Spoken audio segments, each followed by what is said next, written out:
ఇప్పుడు మామూలుగా మాట్లాడతారా చేస్తారా?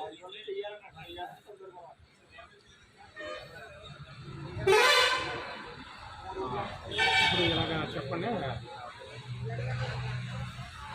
ఈరోజు సమావేశం పెట్టడానికి ముఖ్య కారణం మన రమణ కుమార్ గారు చెప్పడం జరిగింది.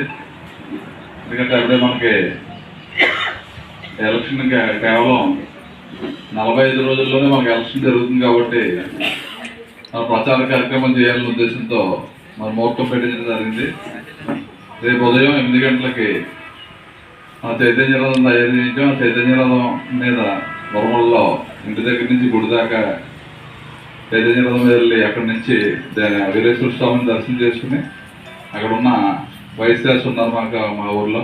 ఆ వైశాస్ ఒక తమ్మాడుగురికి ఇచ్చి, అంటే మన నియోజకవర్గంలో ఉన్న వయసులందరూ కూడా మీటింగ్ పెట్టుకుని నియోజకవర్గం అంతా ఏకతాటిగా చేస్తామని చెప్పి వరమల్లో మీటింగ్ పెట్టారు. ఆ తమ్మాడుగురికి పాంప్లెట్ ఇచ్చిన తర్వాత ఆ మీటింగ్ చేసి అక్కడతో క్యాప్ చేసి రేపు మధ్యాహ్నం యాక్చువల్గా నియోజకవర్గ స్థాయి మీటింగ్ పెట్టుకుందాం అనుకున్నాం. కాకపోతే విజయవాడలో జేఎఫ్ఓబీసీ మీటింగ్ పెట్టడం వల్ల ఆ మీటింగ్ క్యాన్సిల్ చేసి ఎల్లుండ మధ్యాహ్నం నుంచి మనం నియోజకవర్గ విస్తృత స్థాయి సమావేశం ఏర్పాటు చేసుకోవడం జరుగుతుంది. ఈలోపు ప్రచారం మరి రేపు స్టార్ట్ చేస్తున్నాం కాబట్టి ఎల్లుండ ఏదైతే మన నగర పంచాయతీ ఏరియా ఉందో నగర పంచాయతీ అంతా కూడా, ఎందుకంటే మండలానికి 8 రోజులు మాత్రమే మనం ప్రచారం చేసే అవకాశం ఉంటుంది. ఒక మండలానికి 8 రోజులు, అలా 4 మండలాలకి 32 రోజులు పోతే మిగిలిన డేస్ అన్ని మనం మిగిలిన సమన్వయం చేసుకోవాల్సిన అవసరం ఉంది. కాబట్టి మరి మొట్టమొదటిగా మనకు నగర పంచాయతీ ఎప్పుడూ కూడా తెలుగుదేశానికి ఖర్చుకట్టుగా ఉంది.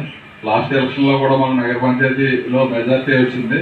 ఎందుకంటే మంచి ఓటింగ్ ఉంది. అందరూ కూడా తెలుగుదేశం పార్టీ సానుభూతి పనులు ఉన్నారు కాబట్టి అందరినీ కలవాల్సిన బాధ్యత ఉంది. అదేవిధంగా ఆ రోజు మరి ఎల్లుండ ఉదయం మన 8:30 ఆ టైం కల్లా నేను ముమ్మడవరం రావడం జరుగుతుంది. మరి ఏదైతే మనం అంటే ఒక సైడ్ అంతా కంప్లీట్ చేసుకుంటే వెళ్దామని చెప్పి ఆ రోజు మధ్యాహ్నం మీటింగ్ ఉంది కాబట్టి మన బ్రిడ్జ్ దగ్గర నుంచి రైట్ సైడ్ ఉన్న ఏరియా అంతా కవర్ చేసుకుని అంతవరకు వచ్చి ఆ మీటింగ్ జరుపుకోవటం. మన్నాడు మళ్ళీ ఎక్కడైతే ఆగిపోయిందో అక్కడి నుంచి ఈ రైట్ సైడ్ అంతా కంప్లీట్ చేసుకుంటాం. కడవకి వెళ్ళి మళ్ళీ రిటర్న్లో మళ్ళీ అటు సైడ్ లెఫ్ట్ సైడ్ అంతా కూడా కవర్ చేసి మొత్తం మీద నగర పంచాయతీ అంతా కేవలం 3-4 రోజులు, అంటే 6వ తారీఖు అయితే ఇంకా 3 రోజులు మీ నగర పంచాయతీకి ఇస్తాం. మ్యాక్సిమం రోజుకి అంటే 6,000 హౌస్లు ఉన్నాయి నగర పంచాయతీలో. రోజుకి 1,500 హౌస్లు మనం కవర్ చేయాలి. కాబట్టి మరి మీ అందరి సహకారం కావాలి. వార్డుల్లో అందరూ కూడా మా వార్డు ఇన్ఛార్జీలు కానీ మన తెలుగుదేశం పార్టీలో నా నాయకులు, ముఖ్య నాయకులు అందరూ కూడా మరి మహిళలందరూ కూడా సహకరించి మరి మన అందరం కూడా డోర్ టు డోర్ వెళ్ళి ఈ ప్రభుత్వం 5 సంవత్సరాల నుంచి చేసే అరాచకాన్ని అంతా చెప్పాలి. అదేవిధంగా మనం చేసిన అభివృద్ధి, మన నగర పంచాయతీలో కూడా మన అభివృద్ధి కార్యక్రమాలు చాలా చేసాం. అవన్నీ కూడా చెప్పుకుంటూ ఈ నగర పంచాయతీకి మనం వచ్చిన తర్వాత ఏం చేస్తాం అన్నది ఒక మేనిఫెస్టో కూడా తయారు చేసాం. దాన్ని కూడా అదే కాకుండా ఉమ్మడిగా ఒక పాంప్లెట్ కూడా తయారు చేసాం. 2 డోర్ టు డోర్ మనం వెళ్ళి ప్రచారం చేసి మనం ఓటు రిక్వెస్ట్ చేయాలి. ఎందుకంటే మన తెలుగుదేశం పార్టీ జనసేన పార్టీ పొత్తులో మన చంద్రబాబు నాయుడు గారు ఇక్కడ తెలుగుదేశం పార్టీకి ఇవ్వడం జరిగింది. కాబట్టి ఇక్కడ జనసేన నాయకులందరినీ కూడా కలుపుకుని మనం ఈ మూడవరం నియోజకవర్గంలో అత్యధిక మెజార్టీ వచ్చేలా కృషి చేయాలి. అదేవిధంగా మన ఎంపీ అభ్యర్థిగా హరీష్ గారు కూడా ఉన్నారు. కాబట్టి మనందరం కూడా తప్పనిసరిగా డోర్ టు డోర్ వెళ్ళి ఈ నగర పంచాయతీలో ఉన్న సమస్యలు మనం చేసిన అభివృద్ధి, మనం చేయబోయే అభివృద్ధి కూడా చెప్పి ఈ 5 సంవత్సరాల నుంచి ఈ వైఎస్ఆర్ ప్రభుత్వం వచ్చిన తర్వాత చేసిన అరాచకం కూడా ప్రజలకు తెలియపరుచుకుంటూ ఈ క్యాంపెయిన్ ముందుకు వెళ్ళాలని చెప్పి ఈ కార్యక్రమం పెట్టాం. మరి మీ అందరి సహకారం కావాలి.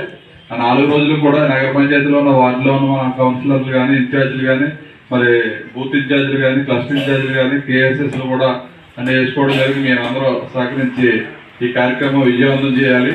అదేవిధంగా మరి తర్వాత ఈ నగర పంచాయతీ అయ్యేలోపు మనం రేపు ఎల్లుండ నియోజకవర్గ స్థాయి మీటింగ్ పెట్టుకుంటున్నాం. కాబట్టి 4 మండలాలు కూడా షెడ్యూల్ తయారు చేసి ఒక్కొక్క మండలంలో 2 రోజుల చొప్పున మరి ప్రతి మండలం కూడా తిరిగి విస్తృతంగా ప్రజల వద్దకు వెళ్ళాలి. మేము నగర పంచాయతీ కంప్లీట్ చేసి వెళ్ళిన తర్వాత ఏ వార్డులో వాళ్ళు ఆ వార్డులోనే వర్క్ చేయాలి. ఆ వార్డులో ఉన్న బయట ఎక్కడన్నా ఉన్నా మీరు ముందుగా ఆ వార్డులో మన బూత్ ఏజెంట్లు ఉన్నారు, మన ఇన్ఛార్జీలు ఉన్నారు. కాబట్టి ఆ వార్డులో ఎవరైనా బయట హైదరాబాద్లో ఉన్నా కానీ ఎక్కడ ఉన్నా కానీ ఆ నెంబర్స్ అన్ని కూడా సేకరించి మన రమణ కుమార్ గారికి ఇస్తే వాళ్ళందరినీ కూడా కన్సల్ట్ చేసి మనం తీసుకొచ్చి ఓటు చేయించుకోవాల్సిన బాధ్యత ఉంది. అదేవిధంగా ఓటు వెరిఫికేషన్ కూడా చేసుకోవాలి. అదేవిధంగా భవిష్యత్తు గ్యారంటీ కూడా మళ్ళీ పార్టీ తరఫున క్యాలెండర్ వచ్చింది. మళ్ళీ భవిష్యత్తు గ్యారంటీ కూడా రిజిస్ట్రేషన్ మళ్ళీ ఇంటింటికి వెళ్ళాలి. ప్రతి ఓటర్ని కూడా 3 సార్లు కలవాల్సిన బాధ్యత ఉంది. కాబట్టి నేనంటే 4 మండలాలు 8 రోజులే కాబట్టి మ్యాక్సిమం అంతా కవర్ అవ్వదు. నాకు హ్యామ్లెట్ వైజ్ తప్ప డోర్ టు డోర్ కవర్ అవ్వదు. నగర పంచాయతీ వరకు కూడా కవర్ చేద్దాం ప్రయత్నం చేస్తాం. మరి అది కూడా మనం స్టార్ట్ చేసిన తర్వాత కానీ మనకి వివరం తెలియదు కాబట్టి ముందుగా మరి మీ నగర పంచాయతీలో మొదలెడుతున్నాం కాబట్టి మీరందరూ చిన్న చిన్న ఇబ్బందులు అవన్నీ పక్కన పెట్టి ముందు మన పార్టీ వస్తే మనందరికీ బాగుంటుంది, మనందరికీ మనుగడ ఉంటుంది.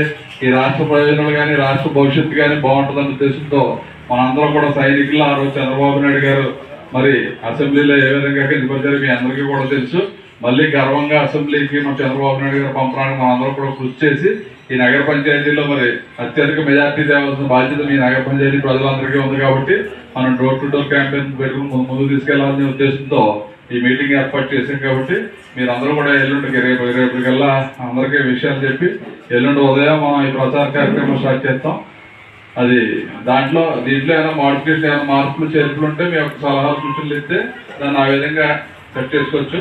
ఈ లోకల్గా చాలా మంది కావాలన్న పనుల వల్ల బయటకు రాలేకపోయారన్నారు కాబట్టి మీరు కూడా రేపు ప్రచారం అయిపోయి రేపు మధ్యాహ్నం మళ్ళీ ఒకసారి మీరు కూర్చుని అందరూ వార్డు వైజ్గా మరి టౌన్లో చేస్తున్నాం కాబట్టి అందరూ జనం ఎక్కువగా ఉంటే బాగుంటుంది. కాబట్టి ఆ రోజు ఉదయం నుంచి మనం ఎక్కడి వరకు అయితే అక్కడి వరకు ఈ రైట్ సైడ్ నుంచి చేసుకుంటూ అవుతామని చెప్పి మరి కార్యక్రమం కాబట్టి దాన్ని విజయవంతం చేయాలని చెప్పి సభాముఖంగా తెలియజేసుకుంటూ మరి సెలవు తీసుకుంటాం. మార్పు చేస్తుంటే చెప్తే దాన్ని బట్టి మనం